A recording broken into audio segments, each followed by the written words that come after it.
Good morning mga sangkay. Tingnan nyo naman gano'ng kalupit si Mazda. Oh.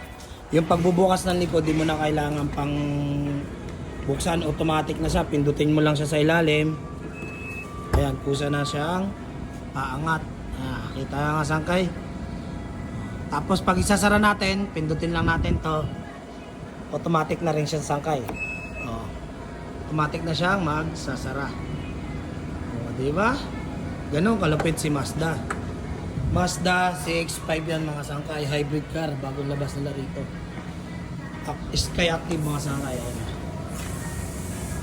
Yun lang mga sangkay, kung nagustuhan nyo mga ganitong content, follow nyo lang po ako sa aking Facebook account, ganoon din sa aking YouTube channel, Makoy Vlogs TV, para masundan nyo pa po yung mga susunod kong i-upload.